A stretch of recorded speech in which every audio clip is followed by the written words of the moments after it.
Ya comenzaron los meses de final de año y uno empieza a pensar en los resultados de las calificaciones, ya vienen las vacaciones de octubre, bimestre, empiezan a entregar notas y los padres empiezan a sufrir.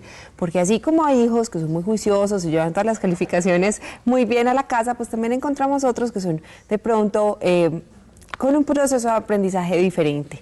Y uno empieza a ver que tiene dificultades en el colegio, que tiene problemas de disciplina, que le llaman la atención en el colegio. Y en ocasiones es un niño que es difícil de manejar, tanto para los padres de familia como para los personajes o como para los profesores en el colegio. Hoy nos acompaña la doctora Valentina Londoño y nos va a hablar de uno de los problemas que más afecta a todos los estudiantes, el trastorno mixto de habilidades escolares. Y yo sí quiero, doctora, que nos explique un poco qué es esto, trastorno mixto de habilidades escolares, porque suena muy complicado, pero si usted nos explica, yo creo que puede llegar a ser un poco más sencillo. Claro que sí, Marce. Ese es un término muy complejo porque es que abarca varias cosas, abarca la parte de lectoescritura, abarca también una parte de lenguaje, cuando los niños no pronuncian bien o solamente repiten las palabras, y de cálculo. Entonces son como esos componentes. Pueden presentarse uno solo, pueden presentarse dos, pero cuando se presenta más de uno ya se conoce como tal como el trastorno mixto de las actividades escolares o del aprendizaje. Entonces son diferentes componentes. Hablemos de cada componente para que nos empiece a quedar claro. Mi niño es muy inteligente porque no tiene nada que ver con la capacidad. No tiene nada que ver con las capacidades de la persona de aprender, porque antes uno de los requisitos para diagnosticar un trastorno del aprendizaje es que la inteligencia sea normal. Si el niño ya presenta pues como bajas capacidades intelectuales, uno ya pensaría en un retraso mental, en un déficit cognitivo, en otro tipo de trastornos, pero los niños deben tener las capacidades normales y a pesar de eso le da más dificultad aprender a leer, aprender a escribir y todo lo demás. O sea que fue un niño que durante el crecimiento y desarrollo fue normal, aprendió todo en el momento que lo tenía que aprender, el niño entiende, escucha bien, se comunica bien con los compañeritos, pero cuando ya empieza de pronto con tareas un poco más complejas en el colegio, empieza con más dificultad. Y uno dice, no, es que se volvió perezosito, le dio pereza el colegio.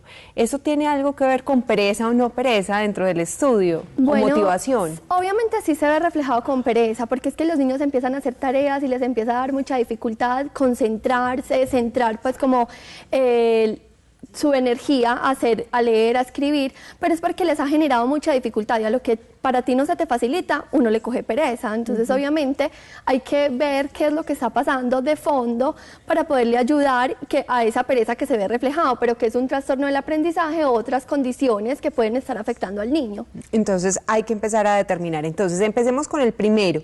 Problemas para las matemáticas. Para las matemáticas, entonces, hacen números al revés, las dificultades con las operaciones básicas son más significativas que las de otros niños, entonces el proceso de división, la profesora tiene que buscar otros métodos que no son los regulares del colegio, por eso es necesaria una ayuda particular.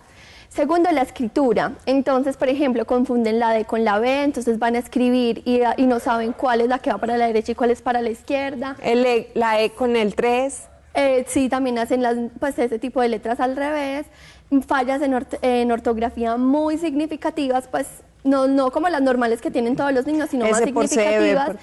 Y la escritura es muy desordenada, no respetan espacios en el renglón, la letra es una grande y una pequeña, entonces eso también se salen de las márgenes de los cuadernos. Y la última, que es como la más común, es la lectura. En la lectura también confunden letras, la D con la B, no la reconocen, se les dificulta aprenderse el abecedario, el ritmo de lectura es lento y además de todo, Marce, no comprenden lo que leen. Entonces, que suma más a esas dificultades. Claro, porque en comprensión de lectura es entonces el niño nulo, leyó, pero y después explíqueme qué fue lo que leyó. Sílabas y además no entiende, entonces en un examen la base de todas las materias es la lectura. Entonces si están mal en lectura, obviamente en sociales, en ciencias, van a estar mal, porque en los exámenes no comprenden, porque les mandan una tarea y no la saben hacer. Entonces son más que todo esta de la lectura es la más común y es la dislexia. ¿Esas dificultades están solitas o pueden estar acompañadas de lo que decimos es un niño hiperactivo? Ya sí sería más complejo, pero también se puede presentar. Por eso es muy importante una evaluación profunda, porque el papá puede llegar a consultarme porque tiene dificultades en lectoescritura, pero a la hora de hacer una evaluación neuropsicológica las fallas son mucho mayores y vemos que hay un componente de comportamiento que va a incrementar estas fallas. Pues les tenemos una muy buena noticia. Ustedes comunicándose ya al 448-6368 o al 304-658-9669 pueden pedir una cita de valoración neuropsicológica en Mentes Pensantes. Pilas, porque muchas veces este tipo de dificultades no tienen solución en la EPS y cuando uno va a consultar donde un especialista, 130.000, 140.000 pesos la consulta.